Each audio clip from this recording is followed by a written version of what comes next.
करते हैं दिल्ली से इस वक्त ही एक और बड़ी खबर की। और बड़ी खबर ये कि वजीर-ए-आज़म नरेंद्र मोदी 2 रोज़ा दौरे पर बांग्लादेश रवाना हो गए हैं। थोड़ी देर पहले नई दिल्ली से बाज़ाब्ता तौर पर वो बांग्लादेश के लिए रवाना हुए हैं। लेकिन बांग्लादेश के अंदर सियासत काफी ज्यादा गर्म है।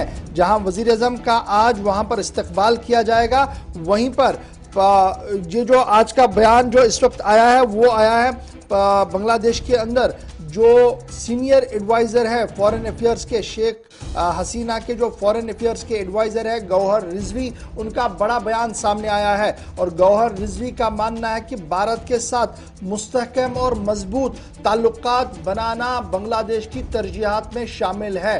ताहम चीन के साथ जो मामला है उससे भारत के रिश्तों पर असर नहीं आएगा। यानी चीन की जो मनसूबाबंदी है, जिस तरीके से वो सरमायाकारी बांग्लादेश के अंदर करेंगे, वो उसी हद तक रहेगी जिसके बाद भारत और चीन के रिश्ते खराब ना हो। ये senior adviser foreign affairs ministry के गौहर रिजवी का बड़ा बयान आया है उस वक्त जब वजीर आजम दिल्ली से बांग्लादेश की ओर रवाना हुए हैं। और ये साथ साथ दूसरी बड़ी बात उनकी जो आई है सामने गौहर रिजवी की, वो उनका यह भी मानना है कि एक आज़ाद मुल्क के लिए और खुद मुख्तार मुल्क के लिए ये लाजमी है कि वो अपने पड़ोसियों के साथ मिलकर रहे और अपने मुल्क की सलामती को यकीनी बनाने के लिए हर मुमकिन कदम उठाए। यानी इशारों में ही सही बातें कुछ क्लियर करने की भी कोशिश की गई। वहीं पर बांग्लादेशी और म्यांमार के बीच सूरत हाल पर भी तबादले ख्याल किया गया है। और जिस तरीके से पनाह गुज़ीरों का मामला है, जिस तरीके से रोहिंग्या और दीगर मामला इस वक्त चल रहे हैं, उस पर उन्होंने साफ कर दिया है कि बांग्लादेश के अंदर जिस तरीके से मुहाजिर कैंप चल रहे हैं वहां पर हर मुमकिन मदद तो दी जा रही है, ताहम सलामती सूरत हाल को यकीनी बनाने के लिए भी कदम उठाए जा रहे हैं। आज और कल वजीर आज़म ढाका के अंदर रहेंगे, जहां पर मुजीब रहमान की यौम पैदाइश 100वें यौम पैदाइश के मौके पर कई तकरीबों का एहतमाम होगा।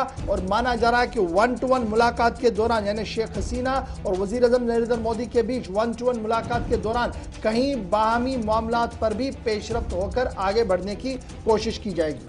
और वज़ीर आज़म का दौरा दो जावियों से काफी अहम देखा जा रहा है। एक तो कल ही जहां पर 27 मार्च से मगरबी बंगाल के अंदर इंतखाबात होने जा रहे हैं, पहला मरहला शुरू होगा, तो इस हवाले से भी काफी इसको करीबी से देखा जा रहा है। और मतुआ बरादरी से भी मुलाकात करने वाले हैं, जो बंगाल से और बांग्लादेश की काफी बड़ी और सबसे पुरानी जो बरादरी है उनमें से एक मानी जाती है। उनसे मुलाकात के साथ साथ वज़ीर आज़म का दौरा इसलिए भी काफी अहम है चूंकि भारत, जहां पर बांग्लादेश आजादी के 50 साल मुकम्मल कर रहा है, ढाका में सबसे बड़ी तकरीब है, वहां पर उन्हें प्रोग्राम में जाना है। लेकिन भारत और बांग्लादेश के दरमियान सफारती ताल्लुकात की भी 50वीं सालगिरह है, जिस पर वज़ीर आज़म को मदऊ किया गया था, दावतनामा भेजा गया था, जिस पर वज़ीर आज़म आज 497 दिनों के बाद, तकरीबन 500 दिनों के बाद ये दौरा आज शुरू हुआ है। अगर आप अब तक दौरों की एक लिस्ट देखें तो लंबी फहरिस्त है। साल 2014 में 8 ममालिक का दौरा वज़ीर आज़म ने किया, 2015 में 23 ममालिक में गए, 2016 में 17 ममालिक घूमे,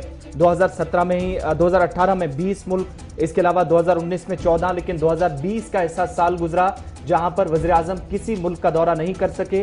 नवंबर बड़ी वजह कोरोना वायरस की वजह से, बिल्कुल, और कोविड-19 से पहले नवंबर 2019 में ब्राजील के दौरे पर जरूर गए थे, लेकिन 500 दिनों के बाद और कोविड की इस खतरनाक सूरत हाल के बीच पहली बार वज़ीर आज़म का करीब 500 दिनों के बाद बांग्लादेश का दौरा अब से थोड़ी देर पहले शुरू हो गया। और ये दिल्ली एयरपोर्ट की तस्वीरें जब वज़ीर आज़म बांग्लादेश के लिए रवाना हुए।